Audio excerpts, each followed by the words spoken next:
Hello and welcome to Political Paradigm, coming to you live from our studios in the nation's capital, Abuja. I'm Terry Ikumi. It's 1 week now before the inauguration of the 10th National Assembly. And interestingly, it doesn't seem as though it is clear as to what direction that the leadership of the 10th NASS will swing. My guest today is a member of the 9th House of Representatives, and he's just been re-elected into the 10th House of Representatives. He is coincidentally the governorship candidate of Kogi State in the forthcoming governorship election. My guest is Honorable Abejide on the platform of the ADC. Honorable, welcome to Political Paradigm. Thank you for having me. And good afternoon, Nigeria. It was an interesting introduction for you, introducing you as the 10th House of Reps member-elect and governorship candidate for the forthcoming governorship election in Kogi State. So congratulations. Thank you so much. How does it feel to hold both tickets? Because we'll talk about that in detail, but I just want to get your thoughts on what it feels like to hold both tickets.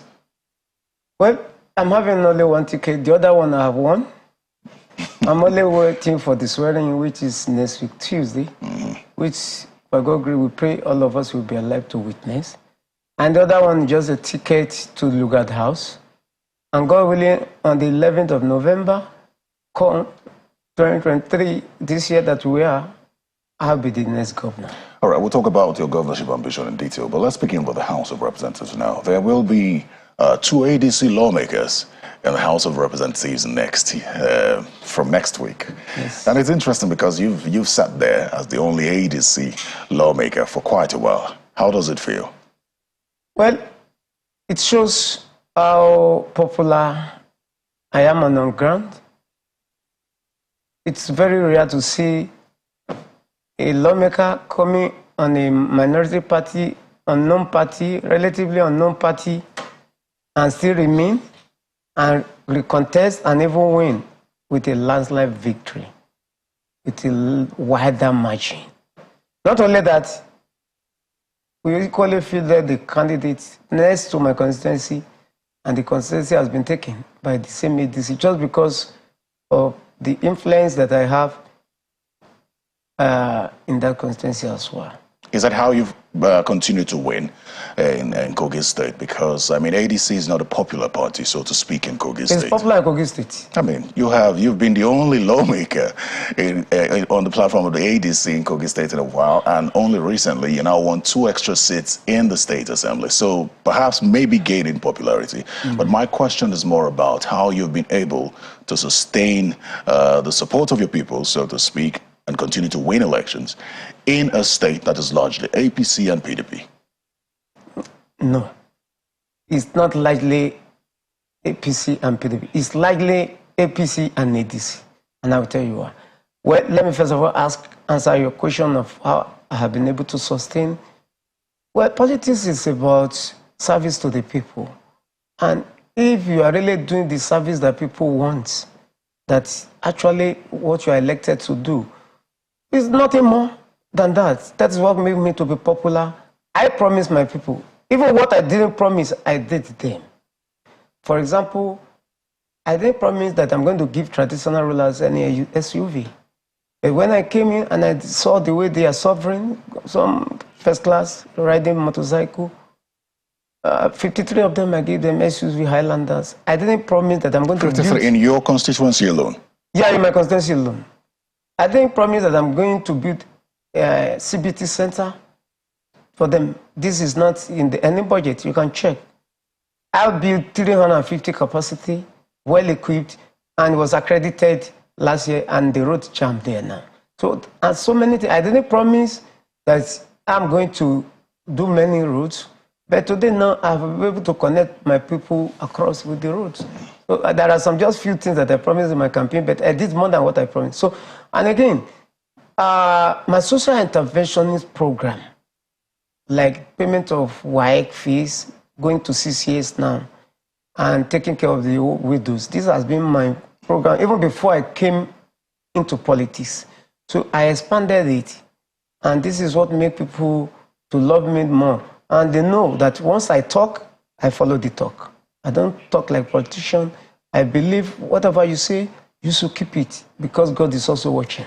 You know, I think anyone listening to you now, especially when you mentioned 53 SUVs for traditional rulers, would question where you got the funding from.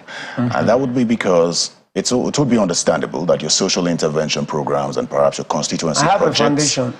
Your constituency project would be perhaps lobbying in the National Assembly for such things. But funding, buying 53 SUVs, where did the money come from? I have a foundation that is being funded from. I came from somewhere before National Assembly, so my foundation has been there even before I came in. So the foundation is expanding day in, day out, with the business that I left behind, with capable hands. So the funds came from there. That is how it has been. I told you, I've been doing these programs ever before I even came to the house. If I'm not a man of means, I wouldn't have been able to do it. And even, I wouldn't have been able to win on a small platform. And even also add another federal constituency with my own, together with assemblies. So it means that I was a man of means before coming into government. And these millions of people will testify to this one, they know. You know, when you say you've been able to sustain your win on a small party like the ADC, I'm curious. The APC has held sway in Kogi State for a while. The PDP was there before as well. How is it that you've stayed back in the ADC? Because I'd like to believe that you've been lobbied on several occasions to switch parties, but you've maintained your stay in the ADC. And why? Yes, I stay in my ADC in the state, but at the federal, I work with the APC. Because the state APC does not impress me. The state APC does not impress? Does not impress me. No. If I join them, as at the time they wanted me to join them, I may not win my election because there's nothing on ground to show that the government has done in the state. So if you look at the area of infrastructure, especially in my own site, and I think across the state government did not construct one road in my place. And even most of these things that I'm doing, like the payment of water, it's not under my schedule. It's not my responsibility, it's the responsibility of the state government. And even most of the roads that I open up, most of them are rural roads that's supposed to be even done by local government. So this is not my responsibility. But I decided to take it upon myself since they are my own people and I'm doing them. So if I have gone to join that time, possibly I may not win. People may be thinking that I'm going to do the same thing, that maybe I will not perform. So I decided to remain where I am in order to keep people in mind, that people will know that I'm not going to deviate from what I'm doing. Well, then the APC still won in the state. You say that you would not have won if you had joined the APC because there's nothing on ground to show. But the people of Kogi State still voted for the APC. You're the only which election is that? House of Representatives election. There are only 2 of you from the ADC. And then PDP also won 1. PDP won. The rest are APC lawmakers. But if you look at the election, the last election, you see what happened is that, you know, the presidential election and the National Assembly election is the same day.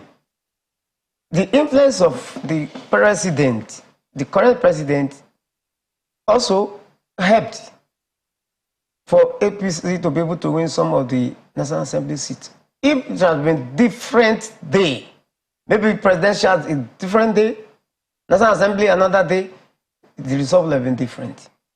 So because people like me now, I did Aswaju, in fact I was the national coordinator of Aswaju Conference Campaign Organization in the state. So I did a lot for him to win. I'm curious, is that not anti-party for your party? It's not anti-party. You're a member of the ADC. Aswaju has been our leader.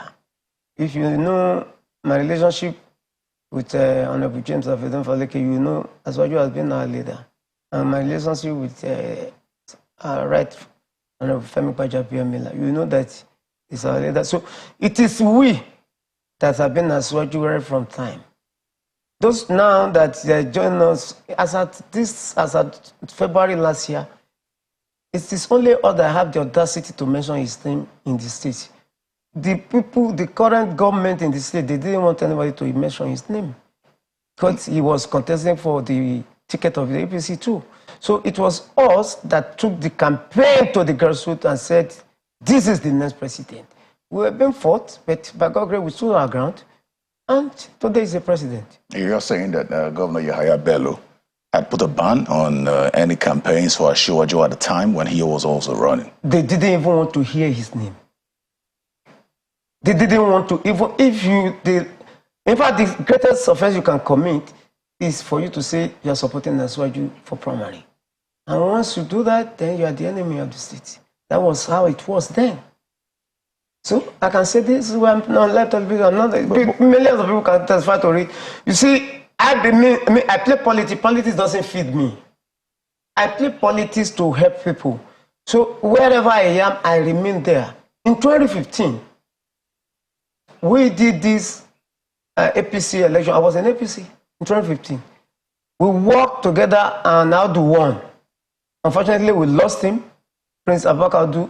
Then James Abdul Falike was the running mate. He was to be governor. They didn't give it to him. And I was with him to the end. I was with him to the Supreme Court, and I told him, I said, if we are going to sink in this one, we sink together. There is nothing they didn't do for me to join the government that we didn't work with. I said, no, I will remain. That's how I play my own politics. I don't betray. I remain where I am. So we have been with Asiwaju. Party is just a vehicle. Perhaps when what is inside is the content that matters. Perhaps when Governor Bello leaves office, you may consider the APC, since you have a good relationship with the president. Of course, yes. If there is a good government on ground, and then nobody can party. You must not say you are in this party forever. If there is a way. And you see people on ground that you can work with in that party, in this, why not? Honorable Abejide, this what you say may sound quite strange to members of your party. And I say that because you're the highest ranking member of the ADC, and you're the national leader of the party. So hearing you say that you would consider moving to the APC, don't you think this would affect the party in the state? And I ask this because you can attest to the fact that the ADC has been struggling with regards to membership and winning elections. And that is why for many years, it's been just you. And now perhaps three more lawmakers, two at the state level, and then one more has joined you. So two, and so with that number, why do you think the ADC is not expanding? And are you not worried about the statements you're making here today and how it may affect the party, considering the fact that you're the national leader of the party? Well, in the house that I belong to, ADC is APC, APC is ADC. I told you my background. I came from APC. There was a reason why I left. But I didn't leave totally. Because I still have friends that we relate with. And today, you see, I told you, party is just like, it's a vehicle. It's just for you to achieve your aim. You cannot throw away your own brothers and sisters that in another party. And not to talk of even the APC that we fought together, that we started together, that we moved together and move it to where it is today. But for ADC, well, it's my party. I hold on to the party, and I'm the one that developed the party to the level it is in the state today. So I'm not saying I'm leaving now. I'm not saying that. But only God knows tomorrow. But why did you not intervene when there was a leadership crisis last year, considering the claim you make now? Leadership of... the ones who led leadership. No, I intervened. It was not really... It was as a result of the way they played the game in selecting the presidential candidate. I was not there. I didn't participate. My own support was Asiwaju. I didn't go to ADC presidential destiny. I told them, even when the candidate emerged, he came to me, they brought him, and I told them that, I have a leader, and that my leader is Asiwaju Ahmed Bola Tinubu, so I cannot go with you. And he understood my situation. I told him that I'm doing person, not party. let me follow who knows the road. And that's what I did. And if you notice, we did public declaration for Aswaju. I told you. Yeah, but your presidential candidate at the time did not accept that. The crisis broke between them because I didn't know how he emerged.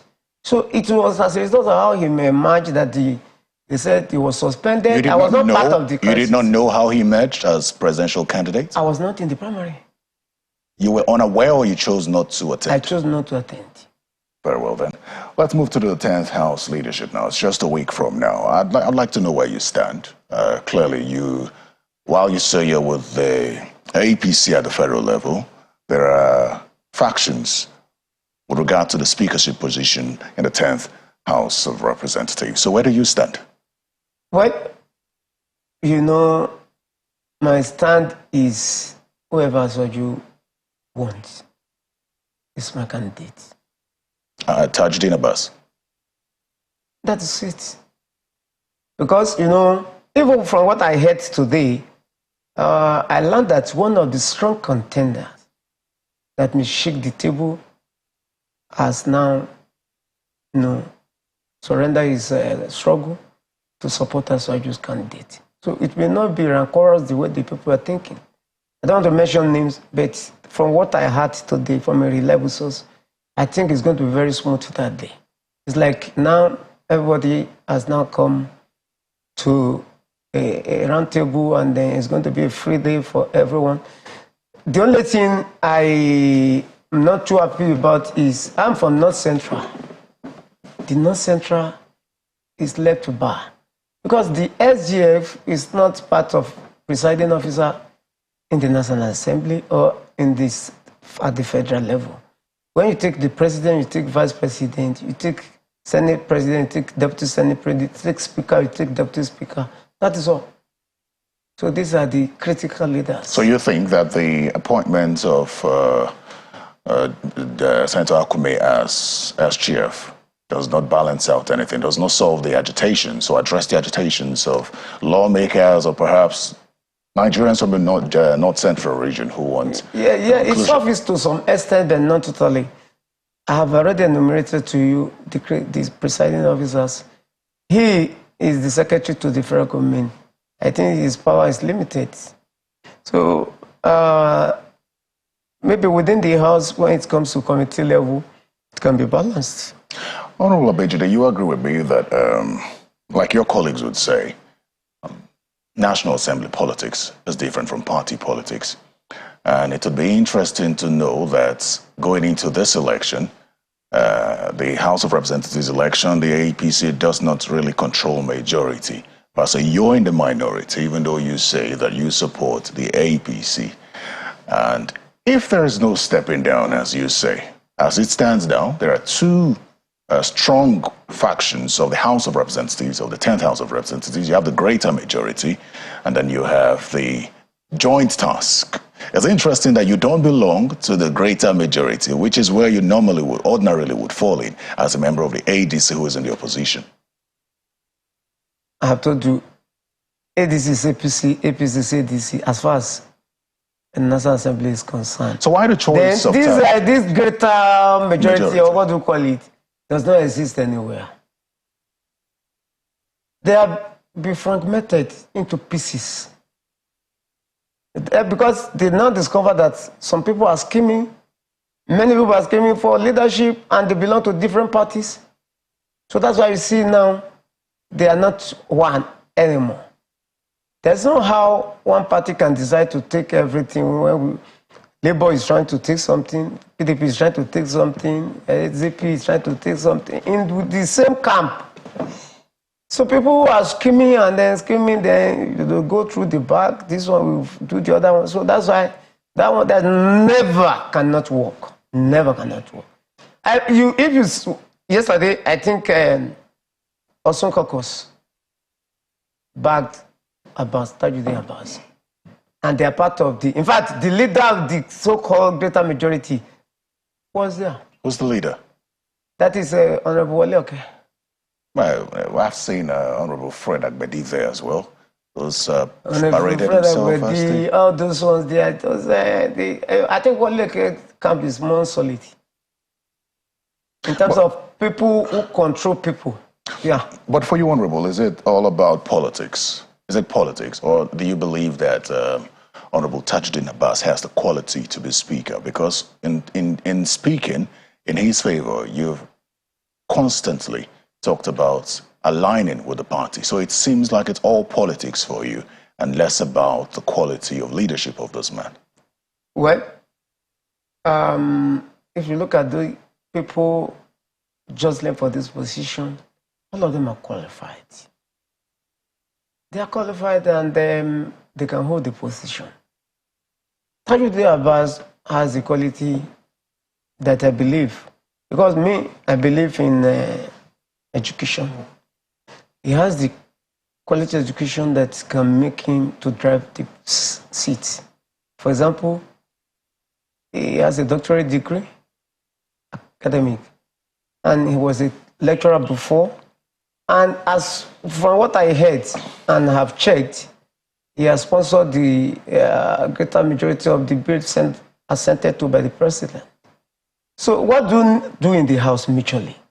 It is about debate, you make motions, you sponsor bills, and then you go to your constituency, and then you do constituency projects. This is all about lawmaking. That is even it's only in Nigeria now that we have turned it to be like executive position, whereby your people will be asking you for road, asking you for water, asking you for everything. But in terms of the House, what a National Assembly is meant for, I think he has the quality. I'm not saying others doesn't have the quality, but just the only thing that I see that is a little bit not too okay is the zoning system, whereby they put the two presiding officers in Northwest and left the North Central bar. So that is the only mistake. But in terms of quality, he has it. Others too has. But it depends on the party that has the majority in the opposition, JPC, and they have preferred him. So we have no option than to follow them. Honorable Abejide, I still see you as a member of the opposition minority, regardless of how you say you align with the APC. So I'm going to ask you this question. Are you also in talks with the minority, with the opposition lawmakers now with regard to who will be minority leader?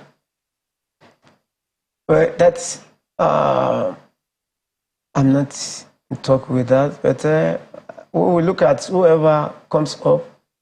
Nobody has ever made himself available that he wants to be a minority leader. In the 9th Assembly, were you consulted with regards to the Yes, I was of the consulted minority in the 9th leader? Assembly.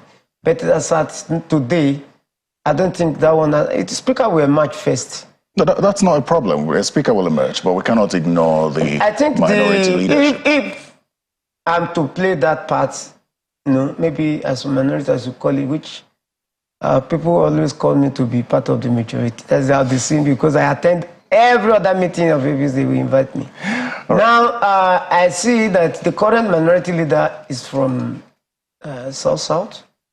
So I think Southwest will be to produce the minority leader. That's where I see it, so that everything will balance. Very well. Now let's talk about your governorship ambition now. You want to be the governor of Kogi State in the, I think, November elections.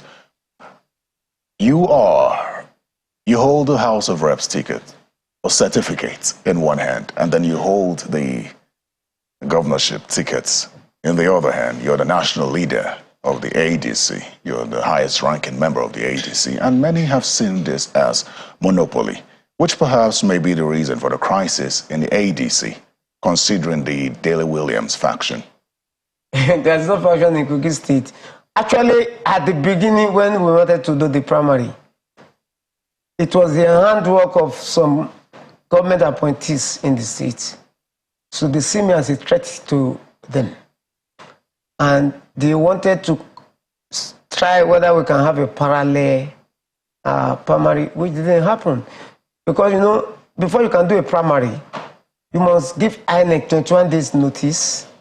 So, and then tell INEC the mode of the primary that you want to do, whether it's direct or it's indirect, which my party leadership did. We gave them 21 days notice. This guy, after the states, because one of the commissioners for my place was behind of all this.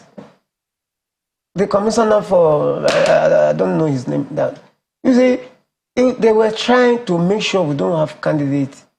At the end of the day, they failed. Because the guy said that same day William came to me the second day and said that he was not aware. They just invited him. When he got there, he saw government apparatus, people from government house. He was, what is all this? He was surprised that he didn't fill any form. That the second day they gave his certificate of return. So I said, okay, let us see who INEC is going to unveil. When INEC unveiled, what happened? Because who is APC in this, ADC in the state? It is me, they know. But my question to you was more about the monopoly of the apparatus of the party, national leader, House of Reps member-elect, governorship candidates. That is how it's always been in the party. It is about people believe in the party because of me. If I'm not on the ticket, ADC will not win anything in the state. That is why it is. I'm not monopolizing it. In fact, this particular one, I was not interested at the beginning because all we were planning is for Anifaleke to contest the governorship election. It would have been so easy. Anifaleke, who was in the APC? Of course, is our leader. In the ADC? Everybody, we don't look at party. That is how we were in Kogi. That is how. See, when Nadu was alive, late President, he was our leader. Immediately he died, we adopted him. And we were together in the state before he went back to Lagos. So our aim was that he will come back to Kogi and contest. So all of us, both in APC, in PDP, in ADC, we were expecting him to come. See, this election coming in Kogi State is not going to be about party. It's going to be about who is competent, who has the capacity, who has the experience, who can deliver.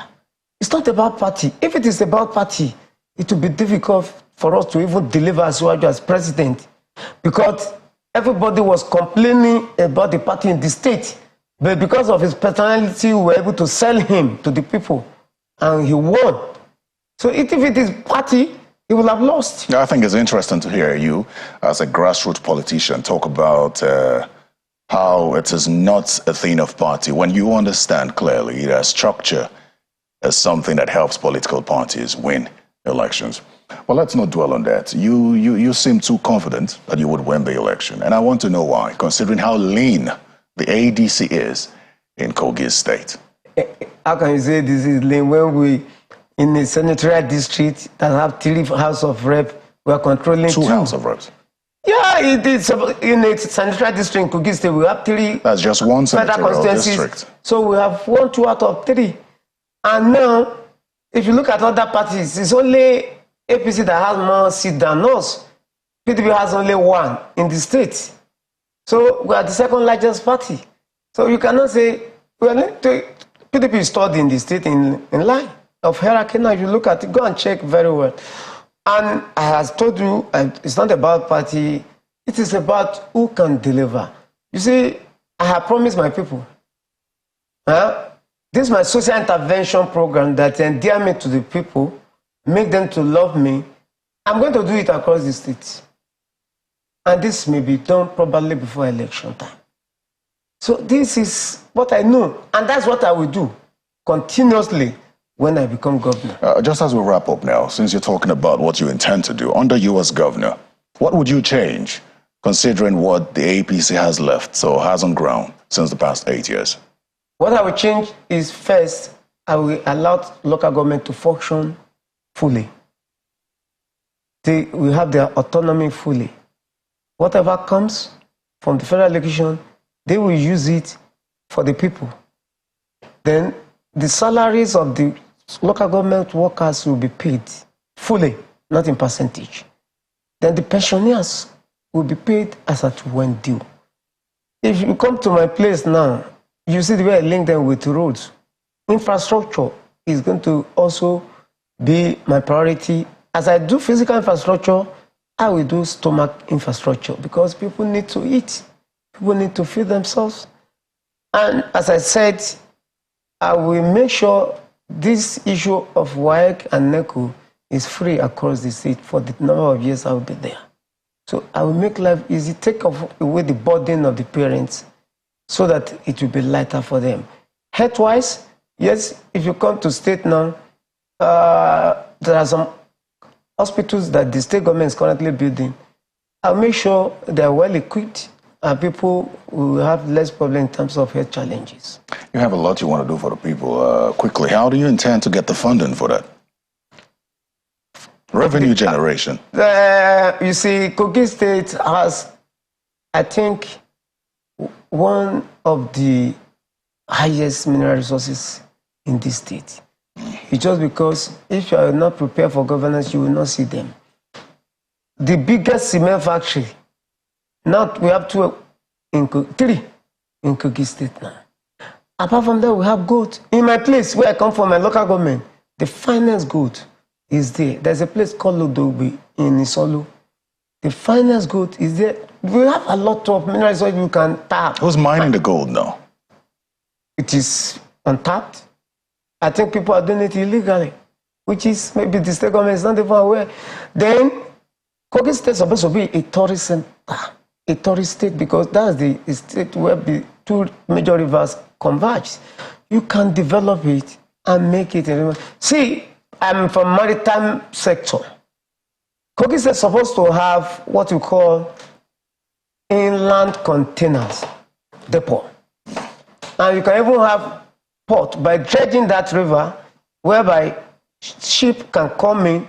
All those containers that are supposed to go to the north will be discharged there.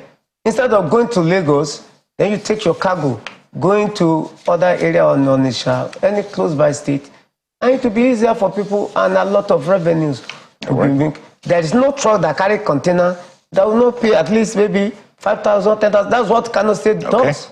Honorable Abejide, I'd like to thank you very much. Thank you for taking a break from the plenary that's ongoing now to come talk with me. Thank you very much, and I wish you well. And two things: the 10th House of Representatives and your governorship ambition. Thank you so much. Thank you. You come and congratulate me that day. I wish you well. We'll be in Lugar House together. I wish you well. Very well. So I'd like to appreciate you once again for your time, for coming here. Honorable Abejide is the member of the House of Representatives. He represents Yagba East, Yagba West, Smokmamuru Federal Constituency of Kogi State. Now, when we come back, the conversation on the 10th House of Representatives leadership will continue. My guest is a first-timer. He's a member-elect from Kaduna State. Please stay with us.